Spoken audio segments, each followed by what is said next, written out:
This episode of the All Tech Network was originally recorded October 17th, 2014 on Mixlr.com, mixlr.com/alltech.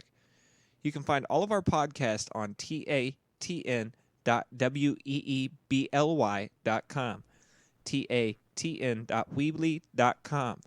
Be sure to follow us on Twitter at All Tech Podcast.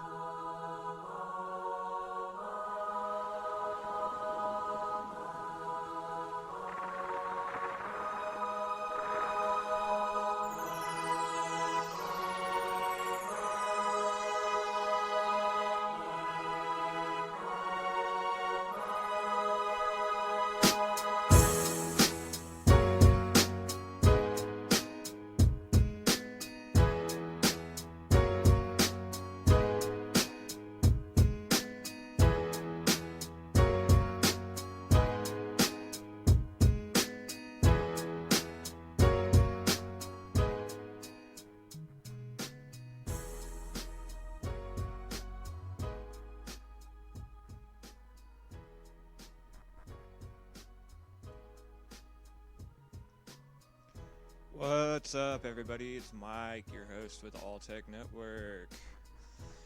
I just want to give you all a little bit of information on what the All Tech Network is and why it was created. I'm the founder of the network. I'm kind of doing everything solo right now. I'm trying to set up interviews to find out all the latest tech news for you guys. And my mission here is to just make it a more informed world where even for the people that don't really understand technology or don't understand how it works, that's kind of what this show is geared towards. That's not saying that it's not for what people would consider me. I've had people call me a nerd and geek and all this shit, but it's for the people that are really into technology too, and it's just a show to try and inform everybody. And that's what my goal is, and that's what I plan on keeping up with, One second.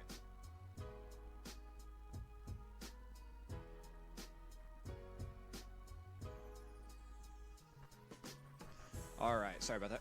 And for as long as I can remember, I've been interested in the counterpart of this whole thing, and that's the music industry. I produce, I make beats, I write, and I try and rap, although I don't think I'm the best. Some of my friends think I'm pretty good, but, everybody has their own opinion. And it wasn't too long ago that I got curious about the whole podcasting world, and I decided to give it a try. I mean, if it works, it works. If it don't, I won't make it work. That's just how I look at it, I'm not laying down easy, And earlier I was saying I was doing all this by myself. We're actually looking for a bright individual that has time to spare, that would like to join the All Tech Network and come on the show as my co-host. There's only one requirement, and that's having a decent amount of knowledge of technology. Me, I'm Windows and Linux, the Mac world. That I would actually really love to find a co-host that's really, really good with the Mac world of computers, because that's not my forte. My forte is Windows and Linux, and I'm pretty good at it, or I'd like to think I am. But if you're interested, please send your inquiries to alltechpodcast@outlook.com, or you can just drop a comment down below.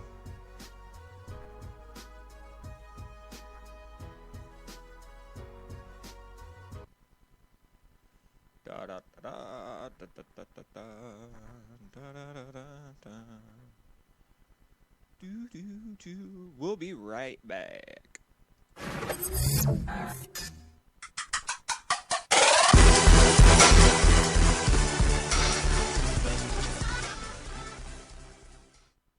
Alrighty. Are you sick of paying hundreds of dollars for computer repair? Then give All Tech Computer Repair a call. They've got hourly rates starting at $25 an hour.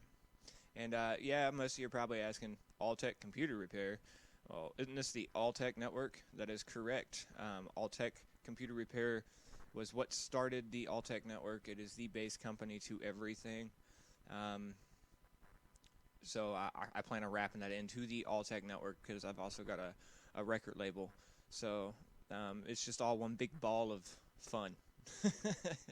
um, and I just love it. So let's keep on a trucking, keep on a trucking, keep on.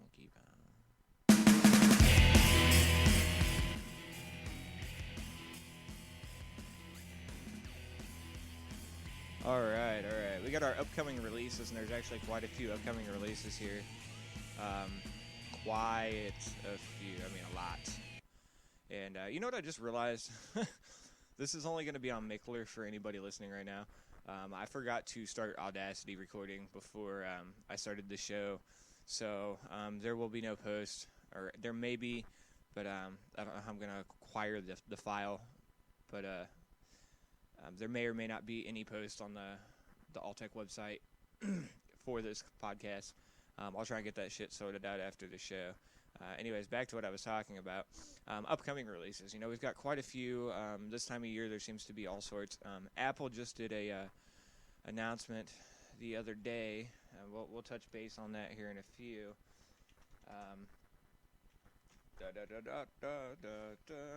Let's see if I can get a little bit pulled up on that. I forgot to look up that before I started the show.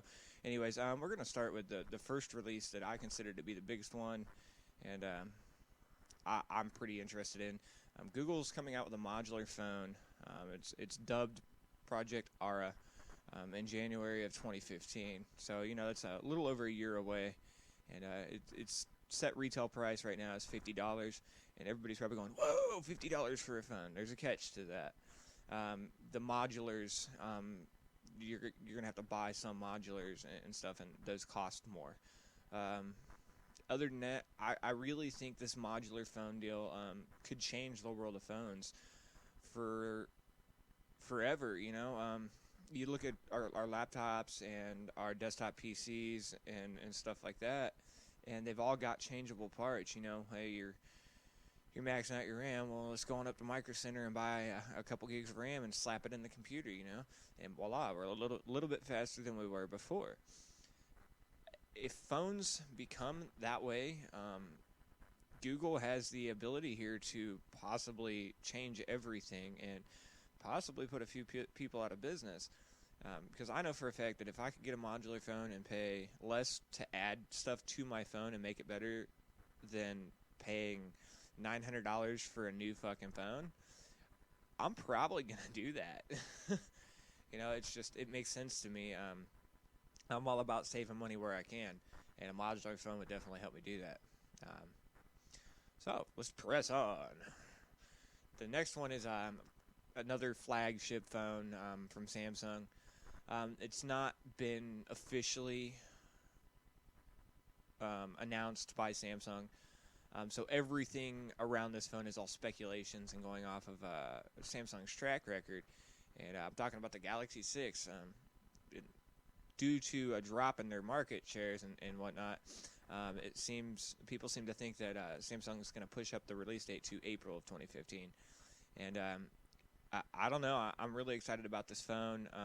You know, they've always been about their AMOLED displays, and there's a possibility that they might go QHD. And there's another good likely chance that, you know, with the release of Android L, which supports 64-bit chipset, that we may see a 64-bit Samsung Galaxy, which that's a pretty big deal right there. You know, you get that 64-bit, it just makes your phone just a tidbit faster. I have never really been a huge fan on Galaxies, but mainly because they're plastic cases. I don't know. I feel like Galaxies feel cheap to me. Although, let me stop you before you get all excited on me here.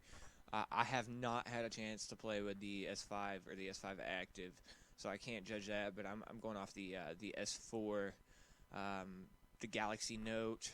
I had a Note 2 for a while, and like I said on last week's show, I actually broke my S2 3 hours, literally 3 hours after I got the damn thing, and I was kind of pissed off about that.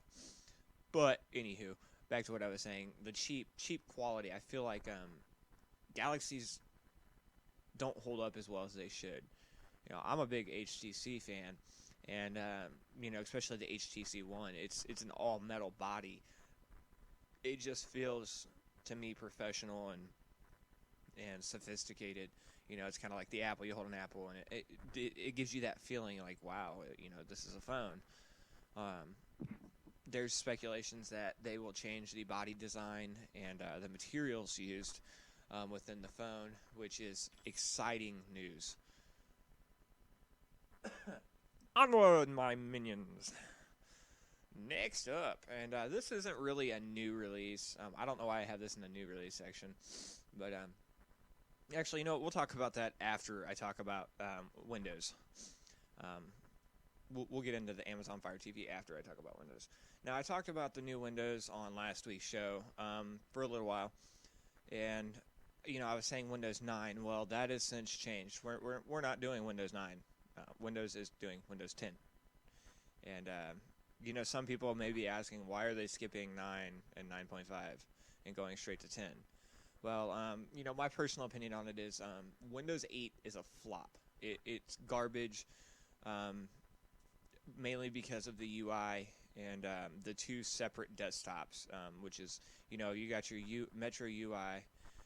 You open up Internet Explorer there and go to Facebook.com, and then if you go over to your desktop view and open up Internet Explorer, or open up Internet Explorer and go to Facebook, it's two different apps. You've got the IE for Metro, and you've got IE for the Windows base. And to me, that doesn't make sense. Why would you want to split that up? Everything needs to be as a whole.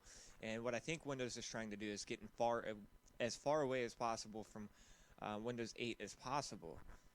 Because it's garbage. No one likes it. I think it's 10% of computer users use Windows 8. 25% are Windows 7. And there's an astonishing 15% of people still using Windows XP, which that baffles me alone. Because Windows XP is far from safe anymore. No updates leave you completely vulnerable. All right. We'll be right back. Give me one moment.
All right. Need a DJ? Call the best in town. If you're in the Kansas City, Missouri area and looking for a DJ to host your event, call Legit Musical Chaos, a division of All-Tech Computer Repair. You can reach us at 816-719-4131. This show is made possible by our friends at Legit Musical Chaos. All right. We are back again. Let's keep on rolling. Before we went on the break, we were talking about Windows 10, and I haven't got a chance to get my hands on the preview for the IT World, which is actually out right now. And I'm actually going to work on that so I can let you all know how it is. I know a lot of the features will be missing, but I can kind of get a base feel. Let me look up here real quick. I don't know when the public beta will be out, but I'm about to find out for you all right now.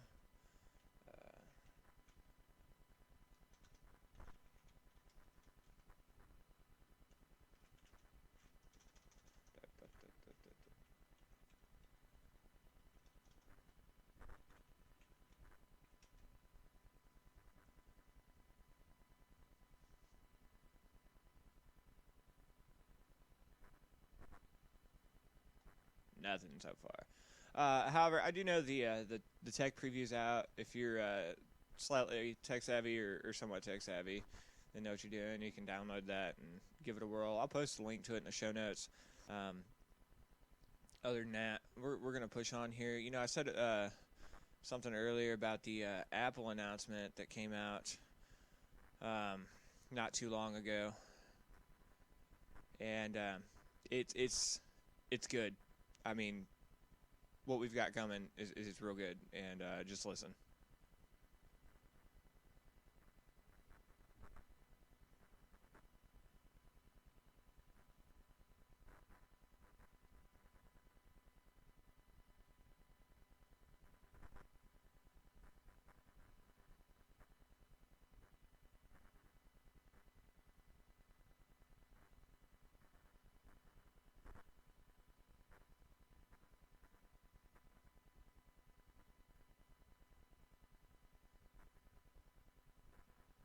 Well, while we wait on the ad on the thing, I'm trying to play this press release for you. Anyways, Apple has released or announced their iPad Air 2, which to me, the iPad Air 2 was the iPad Air is one of the best tablets out there. It's solid. It's a good tablet. It's great, and it doesn't get much better than that. And evidently, Apple has found a way to change that and make it different and better,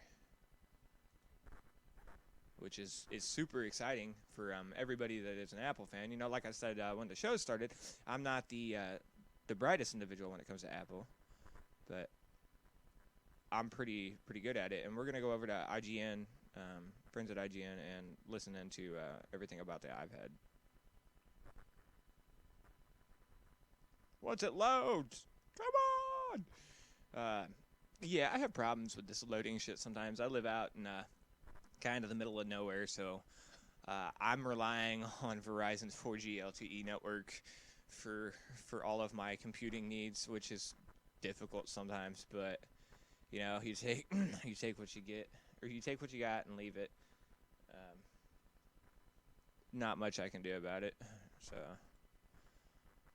other than roll with it. Because I was trying to get a T1 line, but that just does her ungodly.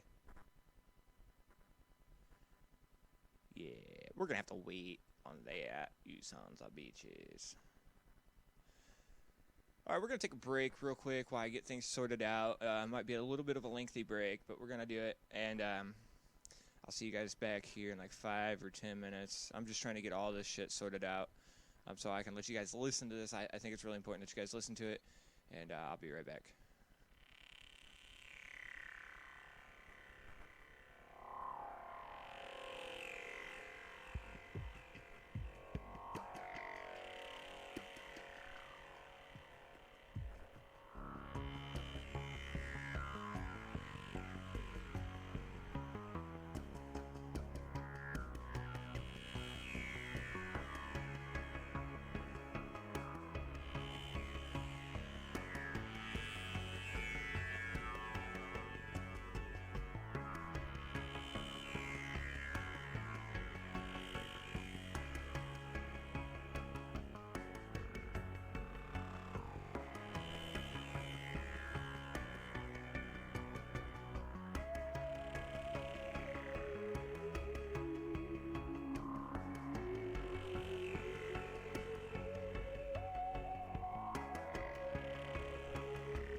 Get your ears ready.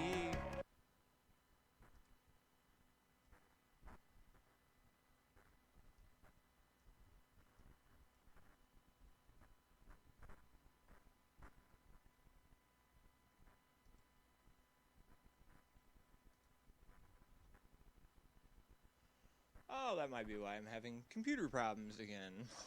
Ah. Gotta love the wonderful world of Linux. Damn you. Linux and podcasting don't go do it well together. Anyways, the iPad Air 2 has been, announced, and it's pretty big, exciting news.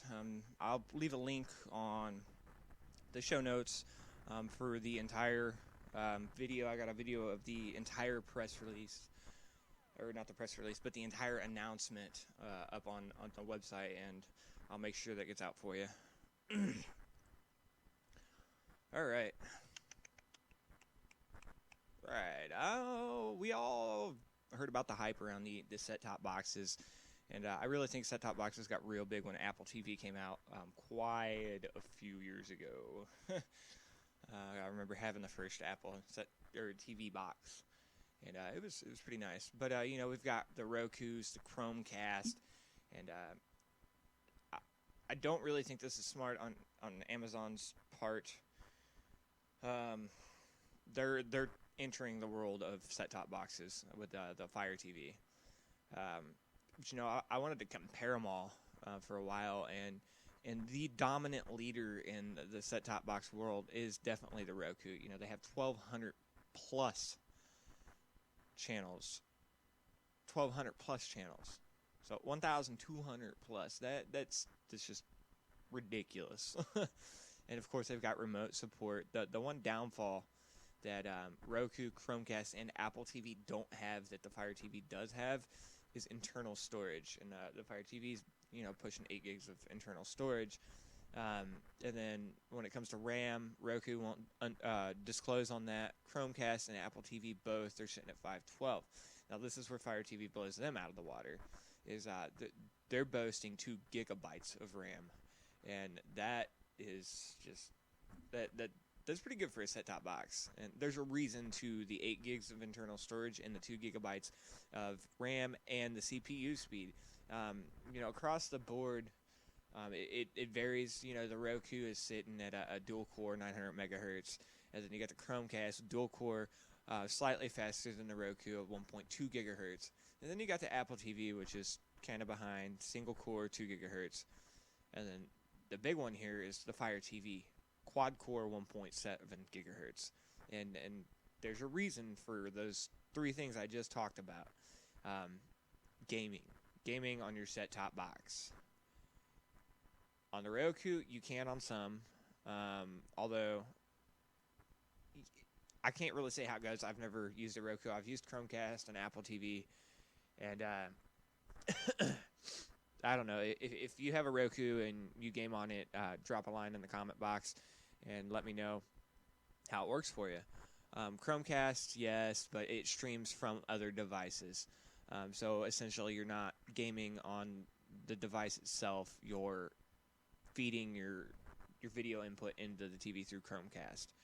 And then the Apple TV, of course you can, but you have to have it connected with an iPad or an iPhone. And the Fire TV is just, yes, they do. And I would imagine with the 2 gigabytes of RAM and the 1.7 gigahertz quad-core processor that it is definitely fluent. I've seen a video on YouTube of Amazon Fire TV running Minecraft, fluently. And, Minecraft doesn't really take a lot to run. It'll run on an older computer, but you got to change the settings. And I'm going to assume that it was running on default settings. Duh. Now, we're going to talk prices here. And this is where Fire TV is... They're sitting right with Apple at $99. And I do know for a fact that you can pick up the Fire TV for about $80 on Amazon right now. I'll post a link to that in the show notes.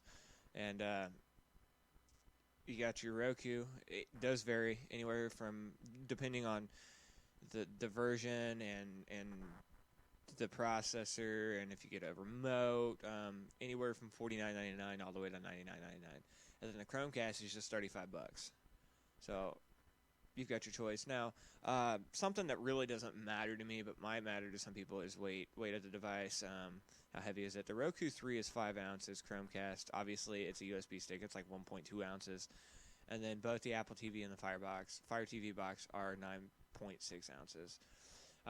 Would I get a Fire TV? No. Me personally, no. Because I've got my Xbox 360 and a PlayStation 3. They both do the same thing. And probably have a tidbit more content. Chromecast, Apple TV, and Fire TV only have 30 plus channels that you can tune into, while Roku's at 1,200. And I don't know. I'll do a little bit digging and find out what the 360 and the PlayStation 3 have. And speaking on PlayStation 3 and Xbox 360, my broadcast still has both of those. I can't afford. Excuse me. I can't afford an Xbox One or a PS4. And don't get me wrong, I would love to have one. But granted, I've always been one to wait. I remember when the Xbox 360 launched, and I was still playing PS2, I believe. In fact, before the 360, I was a PS2 fanboy. Rephrase that, fanboy. Back in the day, I hate Xbox, screw Microsoft. And then the the Xbox 360 came out. When the Xbox 360 came out, one got me an Xbox. Just a regular Xbox. And I'm really glad I did, considering everybody knows the epic fail that 360 had when it launched, with this whole red light of death epidemic. I mean, it was huge. And I got the Xbox, and I fell in love with it. And now I'm not really a fanboy of any particular brand when it comes to gaming, although I do prefer the Xbox now. Oh, I'm so tired today. But, I got that Xbox, and I played with it for quite a while before I got tired of it and got a 360. And actually, the reason I got tired of it is because it reached its end of life. They shut down the servers, and it was pretty much just a huge-ass paperweight. So I switched to the 360, and still had issues. The first 360 I got red-ringed, and then the 5 after that red-ringed. So I've had... I believe I'm on my 12th 360, and yeah, they've gotten better over the years, because I've got one of the slimline models, and I've never had a problem with it. Knock on wood. Sure as shit, I'll go over here and turn this motherfucker on, and it's gonna red ring at me. But I don't know. I'm leery of getting a one now. I don't know if there's gonna be any problems. It just makes me nervous, and I don't want to spend that money for no reason, or spend it and not be able to use it because it's getting sent back to Microsoft, which we all know it takes Microsoft forever to deal with warranty repairs and shit like that.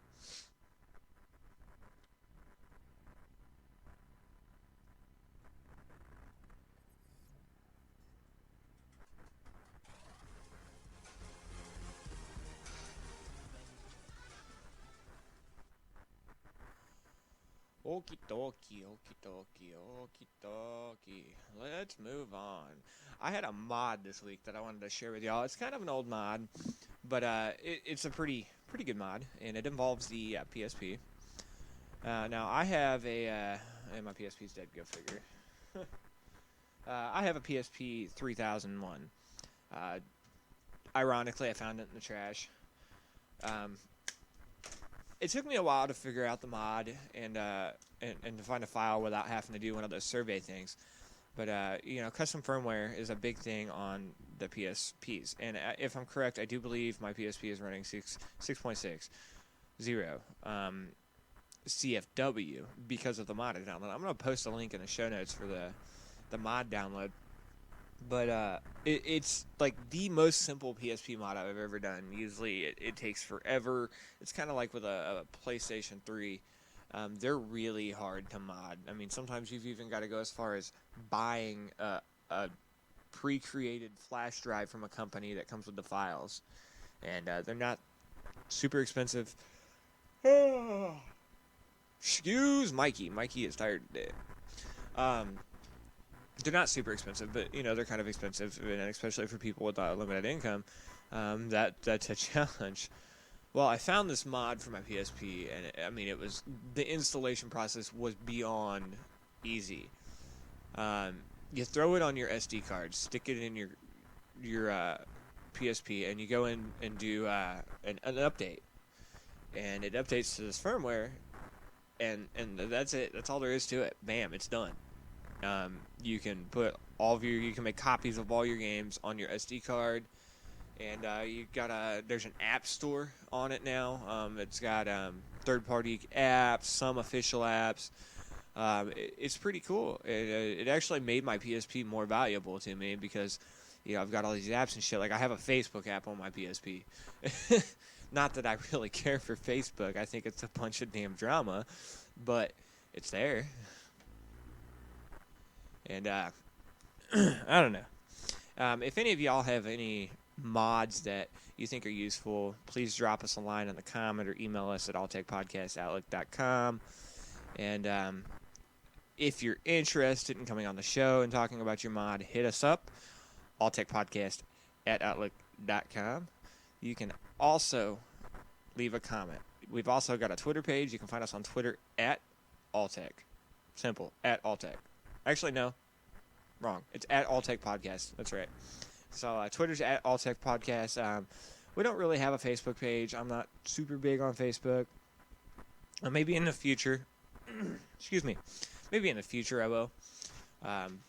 But I don't really feel that it's necessary at this point. I'm just starting out, and who knows if this podcast is going to go anywhere. But yeah, if you're definitely interested in getting on the show or doing an interview with me, hit us up. And we use Skype or Hangouts. The preferred method is Hangouts on Air. I don't know if any of you know about that, but it's a great little app. I think you can have up to 5 people simultaneously, and I'd love to get a roundtable discussion going on, revolving around technology. So anybody interested, hit us up. And I will be right back. All right, I am back. Oh, I wasn't gone that long, or at least I don't think I was. Thumb. Anyways, we have one segment left, and one of my favorite segments because I love just screwing around on Android.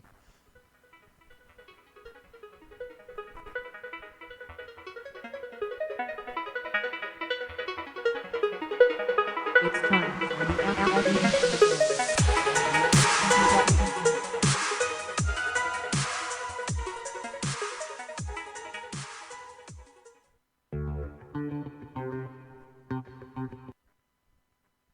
All right, app of the week.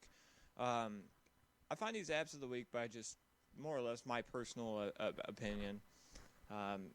There's not much to it behind other than my personal opinion.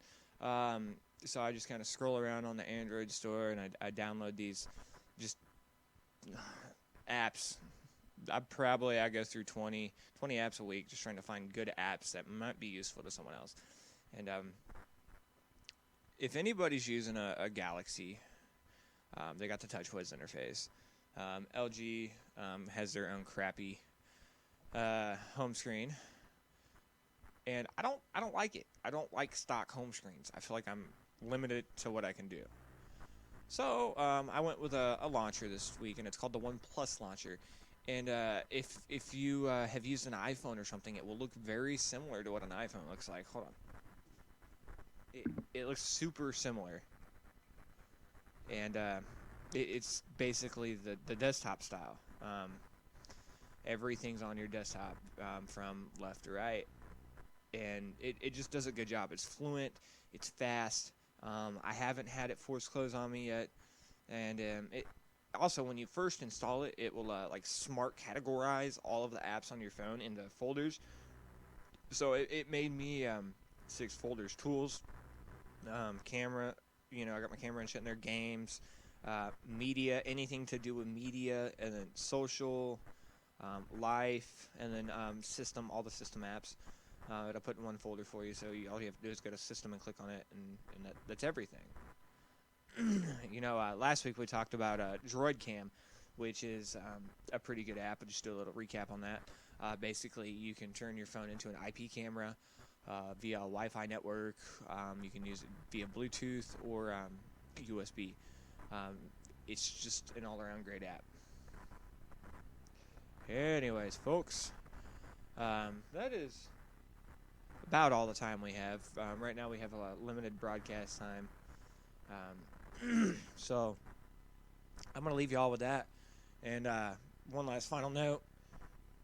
Pardon me real quick. Last final note.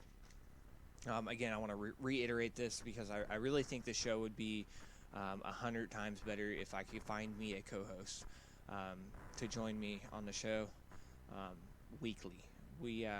I'm late. I was supposed to air a podcast last night.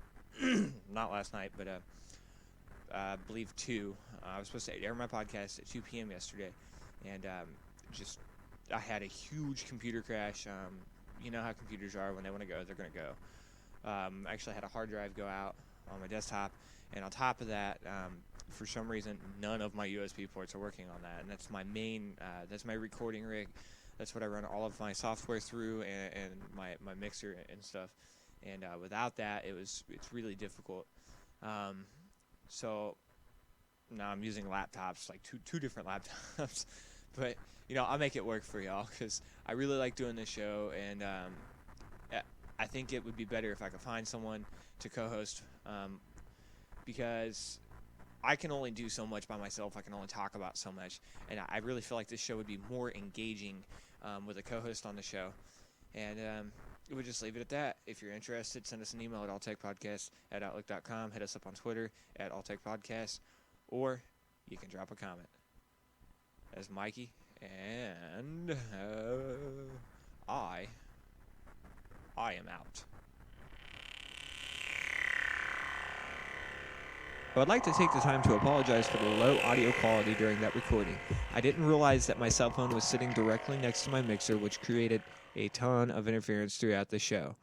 Please bear with me as I am no audio engineer and I am new to the podcasting industry. So please bear with me as I take time to correct these errors as they come up. Thanks for listening to the All Tech Podcast. Be sure to follow us on Twitter at All Tech Podcast.